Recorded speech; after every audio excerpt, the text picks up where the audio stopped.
Hey, this is Reverend Bill. Today is Saturday. It looks like the 23rd today. So getting close to Thanksgiving. Celtics won last night. Wow, not great. Okay, so today's show is going to be about fixing the world. So as you can see, up there, that's the world. We're going to fix it today. It's got some serious problems, and we're going to put our brains together, and we're going to fix all the problems of the world, at least a lot of them. Now, the first thing I want to discuss is the fact that they've got a lot of problems at MSNBC. I don't know if you've been following it, but they did some layoffs, and I think they're doing even more layoffs. And God forbid they cut Rachel Maddow. For those who don't know Rachel Maddow, she's a very left-leaning woman on MSNBC. Someone would call her a flat-out liar. I wouldn't do that. It's true, but I just wouldn't do it. But yeah, she's very far left, about as left as you can go. And she had to have her salary cut from 30 million all the way down to 25 million. Now, before you think about this, you got to understand she only works one night a week, Monday night, and this woman's getting 25 million for bashing conservatives. Well, help may be on the way, because MSNBC, rumors are, and again, these are just rumors. I don't know anything on the inside, that is, but it sounds to me like it's probably going to go up for sale. They're reorging. They're cutting salaries. As poor Rachel Maddow's now going to rebudget her lifestyle to manage somehow on $25 million for working one night a week. Don't know how she's going to make do, but I think she's got a wife, so she'll probably figure things out, tighten the belts, whatever. And there's talk that Elon Musk might actually buy it over and turn it into a news station. Wouldn't that be something? Telling news for a change instead of propaganda. The thing is, the rumors are that if he took it over, he would fire Rachel Maddow. And I'm not sure I'm in favor of that. I think it might be better if we found something more fitting for Rachel Maddow. I mean, certainly cut her pay. Again, I think 25 million for working one night a week is ridiculous. But I'm thinking she should do dog shows and maybe kids' birthday parties. And how they have those sideline reporters that go out in like really bad blizzard conditions, and they're getting blown. All the snow's going in their face because the snow's being whipped around from all directions, and they can barely talk. And the message to you is, don't go out, it's too dangerous, while they're standing out there hour after hour telling you it's too dangerous to go outside. Or they're going out during the hurricanes and they got to hold on to a stop sign because they're like horizontal in the air, holding on for dear life. I think she'd be perfectly suited for that. That's more her speed, I think, than political commentary. So let me know what you think, though. I'd like to know. Now, the next subject I'd like to tackle are men's tampons. You see, I'm seeing more and more of the transgenders insisting that they need tampons. Not only do they need tampons, they're saying that they need tampons in blue boxes because those are going to be men tampons. I'm not sure what the difference is, but they do, apparently. And they're insisting that they get male tampons in blue boxes. Now, at first, I thought this might be a little odd, but no, I think I actually see the wisdom here. And I think I might be in favor of it. The only thing that I would recommend is that, waste not, want not, right? That's my mother always used to say, God rest her soul. We would have to make sure that these are used. So we would have to find somewhere on these transgender men that we can insert these tampons. There's at least a couple of places I can figure they could go. if you rule out the ears and mouth, there's a couple of places they can go. Um, Ears, mouth, and nose. Those would probably be taboo. That would probably cause them to not work very well. But yeah, there's a couple of places we could put them in, I think. And as long as they're getting in use, I have no problem with that. But they would have to, show that they're not going to waste. So yeah, why not? Sure, let's give men their tampons, but they have to use them. That's just my opinion. I don't know.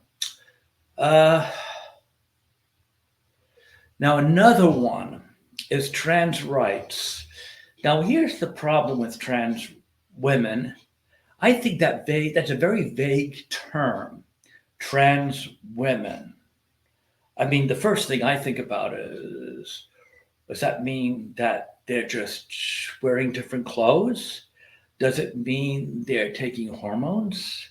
Does it mean they're having the operation? Does it mean they're in the middle of getting some operation? And that's what I think the problem is. I think all of us, we need to be on the same page. I mean, how are we going to have a sensible argument unless we have a definition? It's the same thing, In debate class, they teach you cannot debate a point unless you agree on a definition, you know? Um, uh, if something as simple as is a third baseman competent? Well, I don't know. What defines competence? You'd have to find out, how many, balls he fields, how many errors he does. You'd have to compare that to the field. You need some kind of statistic to measure it by. You can't just say yes or no. We need some more information about what a trans woman is. Now, what I suggest, and again, this is just me. I would say trans women should have all the rights that they want. Apparently, obviously they can't have babies. I mean, that's they're not. They don't have the women parts to have babies. And anything they try to do, playing with names and semantics isn't going to change the reality. But we can still give them every right that we will try to give them every right we can. But the fact is, they've got to. I was going to say man up. They've got to woman up, and they need to have a card that states that they've had their how do you do's removed. And if they show that they're have their family jewels gone, and that they are actually making every effort to be a woman, then I think we can start talking about rights. But until we define what a trans woman is, I mean, if I stick a wig on, and some high heels and run down the street and say I'm a woman, does that make me a trans woman? And at least I shave the beard, I would think. Actually, no, I've seen some women with beards, maybe not. But anyway, that's just a thought. If we're going to have a trans woman, we need a definition. And yep, snip, snip. The how do you do's have got to go. Just my opinion. Now, moving on, the next issue we got to solve: drag queens. Now, I think this one's one of the easier ones. I really don't think this is needed to be dropped on us. We shouldn't have to solve this. Okay, so they want to read to our children. And by the way, I don't really know why they feel that they need to do that. I'm a father of two children, two stepchildren, and then two other stepchildren who I didn't really raise, but I've been around children quite a bit, and I never really felt the need to go in front of them and read to them. So I don't know. There's some. I really want to say it sounds to me like it's grooming. If you ask me, desensitizing and grooming, but maybe I'm wrong. I've been wrong before. Why don't we do this? If they're so insistent, let's get a committee of parents. It could be 6, it could be 12, depending on the school district. But we need to put this in the parents' hands. And the parents, they should be in charge of decisions in the school, like if they want to do, make an effort to, excuse me, I'm parched. Mm. I mean, it's a very simple thing. So if they want to make children's meals healthier, or they want to make them bigger, you go in front of the committee, and the committee talks about it. There's cost involved. I mean, it's really not a big deal. If they want to expand the library, they could talk to the parents. Again, not a big deal. But yeah, but for some reason, I think it would be a problem if the drag queens wanted to go in front of them and describe to them why it's absolutely positively necessary for them to read books to first and second graders. I would be surprised. You see, it's got to be unanimous vote, and I would be surprised if that ever got through, because there's no up to it. There's no, it's like someone saying to me, "Can I hit you over the head with a baseball bat 3 times?" I'd be like, "No, there's nothing in that for me. That would not benefit me in the least." In the same way, having a drag queen go in front of my children in first grade and dance around with fake breasts that are falling out of their suit, so basically they look like breasts, and doing splits and all kinds of things and outrageous makeup. I don't see the upside for my children there. Hey, if the policemen want to come in and give a talk about being a policeman or a fireman or an astronaut, that's great. That would be outstanding. Or even like from my old school, a security engineer who works on networks. That's very interesting. But a drag queen? Again, what is the benefit? What is the upside? How will that in any way, shape, or form help my children? It will not at all. And all it'll do for the drag queens is get them to know children to help groom them down the road. And also, there should be filing fee so the drag queens can come back over and over again and plea to do it. And each time they got to file a petition, and it should cost $100. So let them pay to come in front of the parents and spout off the ridiculous ideas about what the children should see at school. Just my opinion, and I hope yours too. Okay, let's find out what other problems we can solve in the world. Oh, yes. Oh, yes. This is going to be just getting to be a bigger problem as time goes on.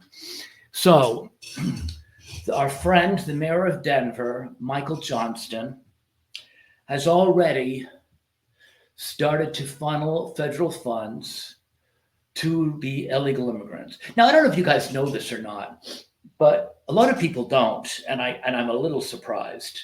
The reason that all these illegal immigrants are coming in, if anyone's wondering, like, what is going on? Why is the world upside down?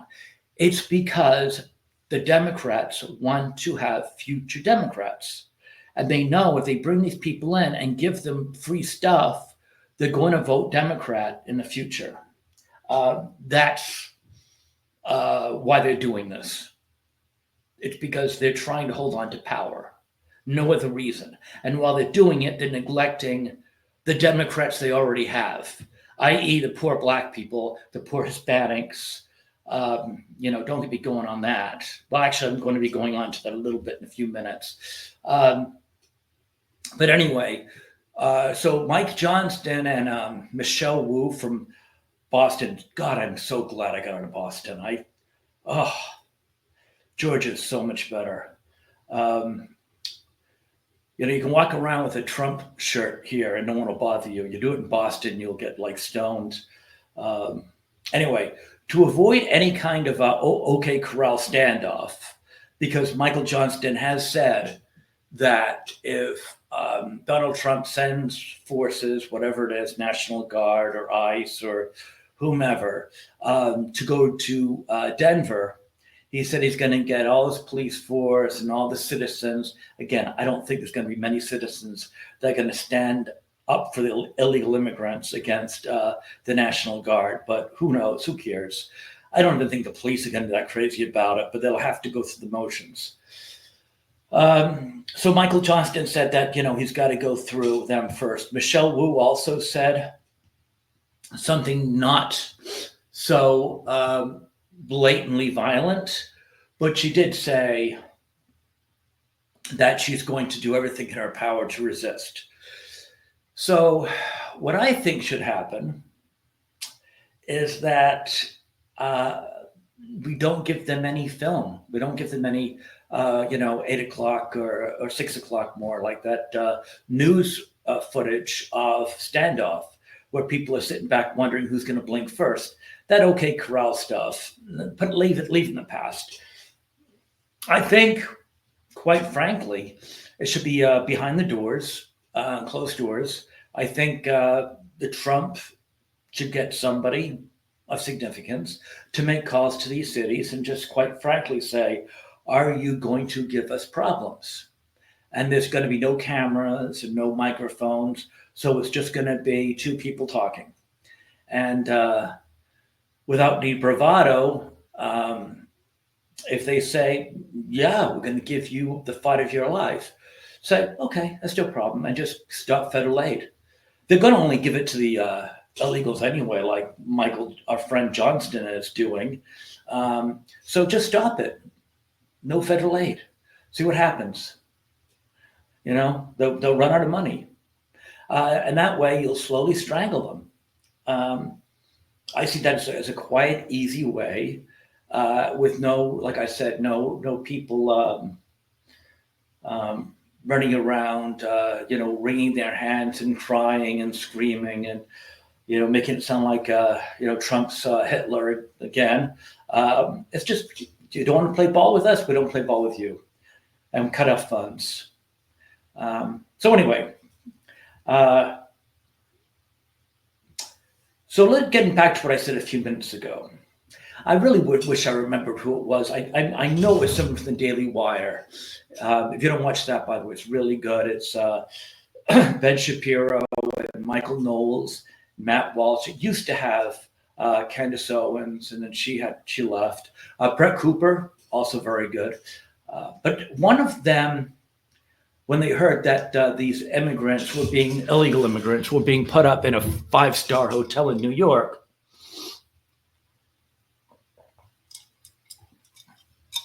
wanted to try something because I guess they heard these illegals were in this hotel and they were getting all this free food. They were throwing it away because they couldn't even eat all this food.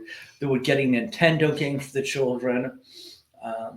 Anyway, one of these guys from the Daily Wire, they grabbed a black homeless man off the street and they walked over to the hotel. And they said, I want to get him a room. And he said, no. Well, he's one of us. He's a homeless man. He's black. He's minority. Unlike these guys that are illegally in this country, he was born here. He deserves a room. He can sleep. And the guy said, no, and they had a few more words. And I think he was threatened with the police that he had to leave. So, I mean, these Democrats, they don't care about these poor Democrats that are already they look at this guy as a vote already for them. It's all about voting. And because they think they've already gotten this homeless black man's vote, they don't care about whether he lives or dies. They prefer he lives so we can vote for them. But it's these, prospective voters upstairs that are getting all this food they can't even eat and, king-size beds and Nintendo games. The guy out freezing on the street that's black, they don't care about him at all. And that's the hypocrisy of the whole thing. So I do think that cutting off financial aid will put a stop to this. And even if they've got to cut off financial aid to a couple of big cities like Boston and Denver, the rest will fall in line. You won't, if you look on the map, there's a ton of these places. And once they realize they're not getting any highlights, they're just getting, poor because they're not getting any federal aid. I think you'll find that they'll fall in line. Let's see. Okay, now here's something I think I mentioned the other day a little bit. Let's go back to it. So in my old state of Massachusetts, uh, there is a politician, I think he's from the House, Seth Moulton. And he actually was dumb enough, and I say this sarcastically, um, to make sense. And he came out and said, the problem with the Democratic Party is they're isolating um, their own people. The average Democrat doesn't feel like they matter anymore. That commercial that came out, which was great, by the way, by Donald Trump during the election, that said Democrats care for they them. Donald Trump cares about you. That actually swung the election 3 whole points. That was a very effective ad because it was true. And it just the example I gave you a few minutes ago with the black man who wouldn't be in there. To an extent, this kind of covers that too. They don't really care about the common man. They care about the special people that they can get on their side. Whether it's a trans or an illegal immigrant. The common man in the Democratic Party feels invisible. And you know what? He is. And some guy, Seth Moulton, I think, he said, we're losing touch with common sense. And he said the red is going to continue with their waves. The Republican Party is going to continue crushing us until we can get reconnected with the common man. And he said, I've got a daughter, and I would not put her on a team knowing that she's going to get run over by a biological man during a game. She could get hurt. That's irresponsible. I'm not doing it. And the party did exactly what you'd expect. They said they were outraged. He needs to resign. He's not fit to be a Democrat. All this nonsense. And basically they're proving him right. And I don't know if he's going to resign. I would hope he wouldn't, or maybe he should go to the Republican Party. It sounds like he belongs there. But yeah, I mean, it's almost like the Democrats have been shot up with hallucinogenics or something. I mean, they can't hit the floor with their head. And then I think I mentioned this yesterday too. I was blown away. I know it's early, but they did a nationwide poll about if the elections for 2028 were held today, who would they back?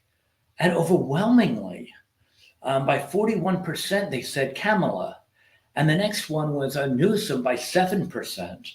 So, I mean, I know it's a ways away, but wow, what are these guys on? Send her, please. Let's do the election now. God, unbelievable. I hope that she does run. I do. I've got a stuffed monkey I think could beat her in a debate and an election. At least they don't say anything stupid. All right, let's see what else we go. Yes, the NBA in-season tournament. Does anyone know about that? I think it's the second year. Who cares? I don't even know. It's like last year they were doing it, and I didn't even understand what the heck was going on. And the Lakers won it, and I think I heard somewhere that if they win it, all the players get like $14,000, which is pocket change to these guys. They don't care. No one cares. Everyone cares about the NBA Cup, the trophy at the end. They don't care about this in-season tournament. They're just worried about the season, and they're trying to get the players to care about it. But I know I don't care about it. I hate the courts. They color the courts with these crazy colors. That's nonsense, and I certainly don't care about it. I have a hard time believing that any player cares about it. Why don't they just let it go? Just let it go. You've got a championship at the end of the season. They're the true champions. Don't try shoving some in-tournament nonsense at us. That's just, I don't know. It's excessive. and unnecessary. Extraneous is the word I'm looking for. Anyway, okay, moving along. Jake Paul. Jake Paul, I think, is worth like $30 million, and good for him. I'm glad he is. I don't think he's a particularly talented guy, but we're all, we're all able to make money, and if he can make that money, that's great. I'm glad he did it. And hey, this is American, baby. You can make money, you make it, and hats off to you. Don't begrudge you at all. However, if you are not careful, you are going to end up in a ditch somewhere with a bullet in you, because you can't go around saying that you carried Mike Tyson for whatever rounds it was, that, after 2 or 3 rounds, he was done and you just wanted to give a good show. People go to bookies and they put millions and millions of dollars on these fights. And if you go around saying that you didn't try, or you didn't try hard enough, or sooner or later, one of these guys is going to lose a lot of money and he's going to come looking for you. That's probably happened with Sonny Liston. And I know that happened many years ago, but I'm telling you, buddy, if that's true, keep it to yourself. Don't go around telling people that you carried a boxer you could have knocked out, okay? Because you're costing someone millions and they don't want to lose millions. So just keep it on the down low if that's true. Maybe you're just shooting your mouth off. Maybe you weren't. But either way, mum's the word. Please, you'll live longer. Let's see. Let's see what else we got here.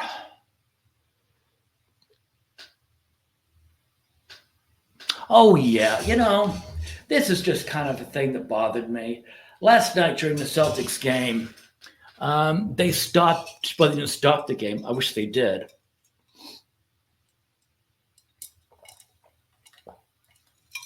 But they split the screen up. And on the left side of the screen, they had a woman, don't know her name, don't care, who was talking about some kind of a program that she was doing in the streets of Boston. That was discussing systemic racism in our society, and also advertising lactation classes. Now, we could discuss systemic racism. Boy, people love complicated phrases. I do not believe in systemic racism. I grew up in Boston, and yeah, there's racism. There's racism. I tell you what, I've been all over the world, and I have seen some horrendous racism, because I've been with, probably been with as many black women as white women. I've been with a lot of white women. So I've seen the difference. And I've actually been to places, in the Caribbean, where they've been racist against me, probably because I'm with a black woman. So I've seen all kinds of racism, and it's all ugly. I'm not saying it's not. But this idea that there's systemic racism, which basically means that when a baby is born in an environment, they can't help but be racist, I don't agree with that. I mean, I grew up in an area that was rough and integrated, and race was never an issue. It was Brockton. I grew up in Brockton. Marvin Hagler, Rocky Marciano. It was a tough town. And I mean, apart from the fact these kids are stupid and they goof on each other, I mean, I never saw any real racism. I think there was one racial riot we had in high school, which wasn't really a racial riot. It was a black and a white guy, a student, who were really getting an argument over like a cupcake. But because they were different colors, everyone called it a racial riot and walked out of school. But I mean, even that, and they never cleared that up in the newspaper. It was called a racial riot. No, it was a cupcake fight, is what it was. Anyway, that's beside the point. There is racism. It's all ugly. But if you're asking me to buy into that fact that when a child's born, it's naturally got a proclivity of being racist, I just don't agree with that. And then as far as the lactating class, did she really think that her target audience for top advertisement lactating class is a basketball game? Now, I'm sure there are women watching it, and there's probably some women who benefited from it. I don't doubt that. But if you're telling me the target demographics that they were looking for was watching a Celtics game, I got to think they would have had higher hits if they went to like The View, Kelly Clarkson. I don't know. But the Celtics game? I don't know. I wouldn't think so. But then what do I know, I guess? Um, but anyway, let's move along.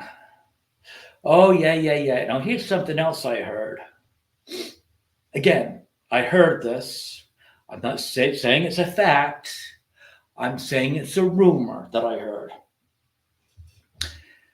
Okay, so therefore, I'm just mentioning that I heard this, that Ellen DeGeneres going to London had nothing to do with Trump. It has to do with the fact that she was friends with P. Diddy, and she's a little bit nervous of what might happen going forward. Again, I did not say that's the case. I said that's what I heard. Okay. All right. So I just want to make sure that I know nothing. I just heard that, and I'm just passing it along. And it doesn't help that when she got to London, she dyed her hair brown. One last thing that I found very interesting. I was reading an article about a guy that went to see Tyson signing autographs a few years ago, this before the fight. And he just said Tyson was not the ferocious animal he anticipated in the 80s. He was kind of mellow and he was nice. He let him take pictures. And this guy just mentioned how terrified he was going to talk to him, and how, calm he was. And he seemed like a real nice guy. I'm not surprised. I mean, people do